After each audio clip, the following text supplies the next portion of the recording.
பெத்த நாள் முதல் இந்த நாள் வரை வண்டியை விடவில்லை. வண்டியை விடாம நாள் கணக்கா சுத்திக்கிட்டு இருக்கா? ஆமா, என்ன நீங்களும் அதே மாதிரி? அதே டெய்லர், அதே வாடகை. ஏடா சுயமான எதுவுமே யோசிக்க மாட்டியா?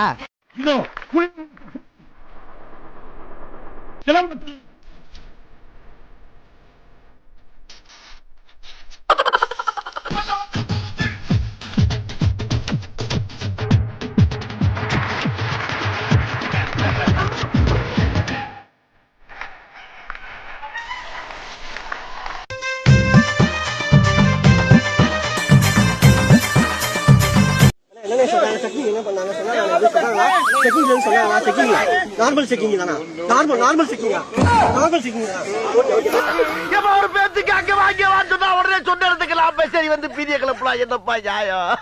ஒன்லி பாடி லாங்குவேஜ் தான்ப்பா, உள்ள ஒண்ணு கிடையாதுப்பா. யாரா கேரியரின் உச்சத்தை எப்படி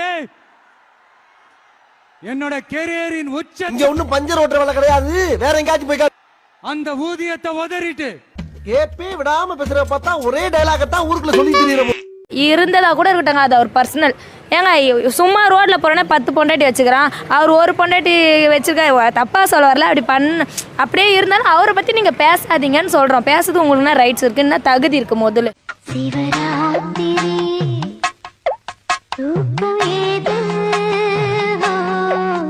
நீங்க பேசுறது யாருக்கு ஒரு பொண்டாட்டின்னு சொல்லு. குப்பை பேருக்கிற கூட ஒரு பொண்ணு சொல்லிட்டு பாரு 4 பொண்டாட்டின்னு. அவர் இஷ்டம் இருக்குது வச்சுப்பாரு. சரியா?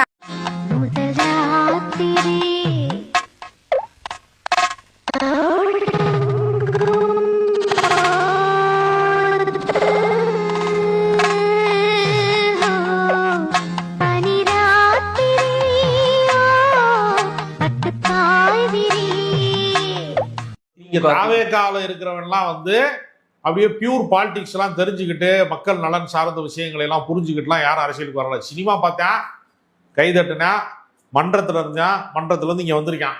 என்ன மெச்சூரிட்டியோட அவன் இருப்பாங்கிறத நம்ம நடந்த கூட்டங்கள்ல நடந்த நிகழ்வுகளை பார்க்கும்போது நமக்கு தெரியும் அவனுக்கு என்ன அரசியல் மெச்சூரிட்டி இருக்கு, அரசியல் முதிர்ச்சி பெற்றவர்கள் அவங்க. அப்படிலாம் ஒண்ணுமே கிடையாது. தறிகெட்டு ஓடுதுங்க பாருங்க. எங்கடா போறீங்க நீங்க எல்லாம்? எங்கடா போறீங்க? அதை சொல்லி தொலைங்கடா. இவனை பார்த்து என்னடா பண்ண போறீங்க? இவனை பார்த்துட்டு என்ன பண்ண போறீங்க? வீட்டுக்கு போய் அவனை நினைச்சு நினைச்சு நல்லா கையடி மாதிரி ஓடுறான். ரன்னிங் ரேஸ்ல ஓட விட்டா உசேன் போல்ட்டே மிஞ்சிடுவாங்க. அவன் ஓட ஏயா ஓடுறா மாலை விஜய்க்கு போடணும்ட்டு கிட்டக்கா போய் தலைவா மாலை போடணும் தலைவா டோர தலைவான்றான். அவர் கண்டுக்க கூட கிடையாது. அப்புறமா அந்த சைடு மிரர் இருக்கும் பாத்தீங்களா, அதுக்கு மாலையை போட்டு வரான். ஏன்னா இவன் ஓடின வேகத்துல கொஞ்சம் தடிக்கு ஊழ்ந்துதான் நினைச்சுக்கோங்க. லாஸ்ட்ல எடுத்துட்டு போன மாலையை இவனுக்கே போட்டு இருக்கணும். நம்ம அந்த நிலைமைக்கு தான் போயிருந்தோம். ஏன்னா அவ்வளவு மின்னல் வேகத்துல ஓடுறாங்க. தடுக்கு கீழே விழுந்தா மண்டை ஓபன் ஆயிட்டு இருக்கும். பிளாஸ்ட் அந்த மாலையை எடுத்து வந்து போடு. விஜய் என்ன ஜாலியா போயிடுவாரு. விஜய் என்ன பணியூர்ல போய் தூங்கிடுவாரு. நீ எங்க இருப்ப? பரலோகத்தில் தூக்கி கொண்டிருப்பாய் மவனே. இந்த விஜய்க்கு மட்டும் ரூல்ஸ் அண்ட் ரெகுலேஷன்ஸ் போடுறாங்கன்றாப்ல. தேர்தல் ஆணைய கட்டுப்பாட்டுல வந்துருச்சு தமிழ்நாடு.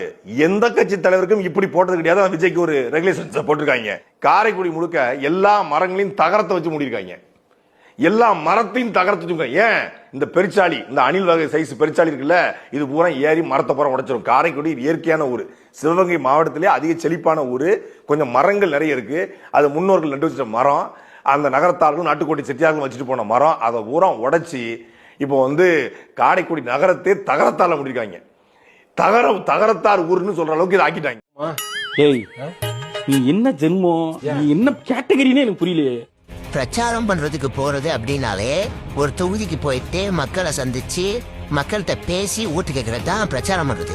விஜய் வந்துருவாரு, அவரை பார்த்துக்கலான்னு ஒரு கூட்டம் கூடியிருக்கு. ஆனா இந்த கூட்டம் எப்படி கூடியிருக்குன்னா ரொம்ப கம்மியா கூடியிருக்கு.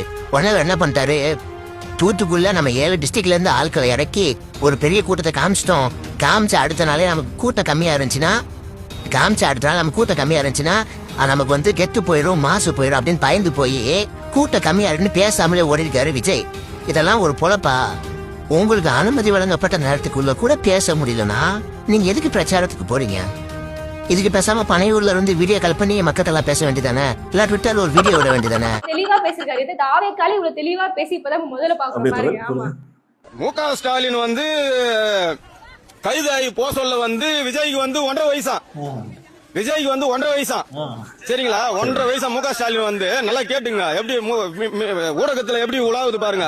விஜய் கைதாகி போறப்ப, ஸ்டாலின் கைதாகி போறப்ப விஜய்க்கு வந்து 1.5 வயசா. அப்ப உதயநிதி ஸ்டாலினுக்கு என்ன வயசு? கேள்வி. இந்த மாதிரி ஆட்கள் வந்து வாழ்ற வரைக்கும் டிவிக்கு கட்சி அவனால அழிக்க முடியாதா, அசைக்க முடியாதா? மஞ்சள் போதை போட்டு சரி இந்த கேள்வி கேட்பான் அப்படின்னு கேட்கிறாரு. கேள்வி கேட்டு முடிச்சாரு. நல்லவேளை நடுவுல விஜய் கைதாகி போகும்போது வேற சொன்னாரு. அது வந்து ஒரு ஜோம்பி கூட்டம். அது வந்து அது ஒரு வேர்ல்டு தவிர, தனி வேர்ல்டு தவிர. இப்ப நம்ம வந்து இவ்வளவுதான் பேசுறோம், விஜய் பத்தி இவ்வளவு விஷயம் பேசிட்டு இருக்கோம், விஜயோட அணிலை பத்தி பேசுறோம். உண்மையே அந்த வேர்ல்டுக்குள்ள போயிட்டீங்கன்னா நம்ம அப்படிதான் நம்ம வாழ முடியும். ஆமா, அவங்களுக்கு ஒரு இடம் பொருள் ஏவலே தெரியாது தோழர். எங்க என்ன பண்ணனே தெரியாது. இன்னொரு நியூஸ் பாத்தீங்களா? மயான கொலை போயிட்டு இந்த ஒரு வீட்ல. அப்படிங்களா? ஆமா, அந்த மயான கொலை அம்மன் அது எப்படி பாப்பாங்க மக்கள்? அந்த அம்மன் சாமியா பாக்குறாங்க. ஓகே, அந்த அம்மன் வந்து தாவேகா கொடி வச்சுன்னு ஆடுற ஒரு அபூர்வ வீடியோ நீங்க பாத்துருக்கீங்களா? பாருங்க, எந்த ஒரு அம்மன் இது? ஸ்டெப் பாத்தீங்களா? ஸ்டெப் பாருங்க எப்படி போறது.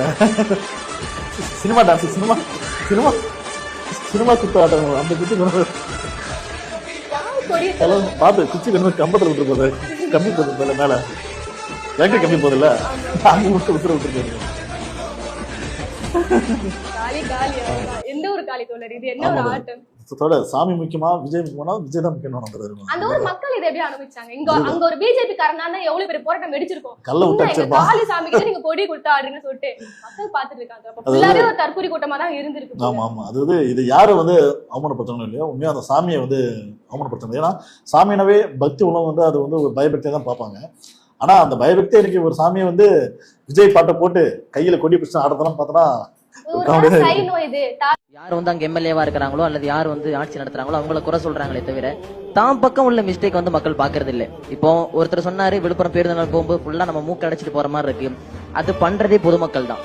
பொதுமக்களுக்கு முதல்ல அந்த விழிப்புணர்வு வந்து வேணும். அதே மாதிரி தண்ணீர் வந்து நிற்க மாட்டுக்கு, தண்ணி கட்டி நிக்குது அப்படின்னு சொன்னாங்க. லாஸ்ட் டைம் வந்து மழை பெஞ்சு தண்ணி கட்டி நிற்கவும் கிட்டத்தட்ட 3 மணி நேரத்துல மொத்த தண்ணியுமே பேருந்து நிலையத்தில இருந்து அப்புறப்படுத்தப்பட்டுச்சு.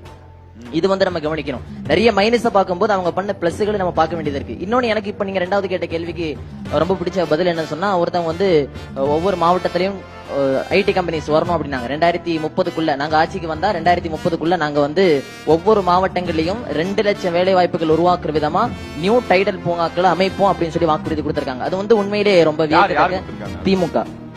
திமுக ஆட்சியில அடுத்த தேர்தல் அறிக்கையில கொடுத்திருக்காங்க. 2030க்குள்ள 2 லட்சம் புதிய வேலை வாய்ப்புகள் உருவாக்கும் விதமாக ஒவ்வொரு மாவட்டங்களையும் டைடல் பூங்காக்களை உருவாக்கும் அப்படின்னு சொல்லியிருக்காங்க. மகளிர் உரிமை தொகையை அதிகப்படுத்துவோம் இருக்காங்க. அதெல்லாம் வந்து உண்மையிலே மிகப்பெரிய வரம். என்னுடைய தாய்க்கு வரக்கூடிய மகளிர் உரிமை தொகையில இருந்து நான் மாசம் 1000 ரூபாய் சேவ் பண்ணி என்னுடைய காலேஜ் செமஸ்டர் ஃபீஸ் நான் கட்டிட்டு இருக்கேன். இதெல்லாம் வந்து உண்மையிலே படிக்கிறதுக்கு அப்ரிஷியேட் பண்ணக்கூடிய ஒரு மாவட்டமா இன்னைக்கு வந்து தமிழ்நாடு.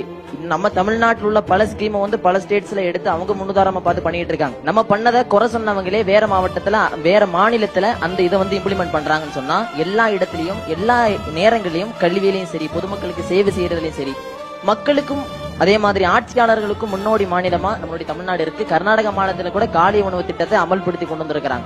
அதுக்கு யார் முன்னுதாரணம்? நம்மளுடைய தமிழ்நாடு மாவட்டம். இப்படி தமிழ்நாடு பல வளர்ச்சிகளை நோக்கி சென்றுகிட்டு இருக்குது. அதே மாதிரி நம்மளுடைய தமிழ்நாடு இந்த கடந்த 5 வருஷ காலம், இதுக்கு முன்னாடி இருந்த காலத்தை விட இந்த கடந்த 5 வருஷ காலத்துல நிறைய விஷயங்கள் செஞ்சிருக்காங்க. அவங்களே திரும்ப வந்தா இன்னும் நம்மளுடைய தமிழ்நாடு அடுத்த கட்டத்துக்கு போகும் நான் நம்புறேன்.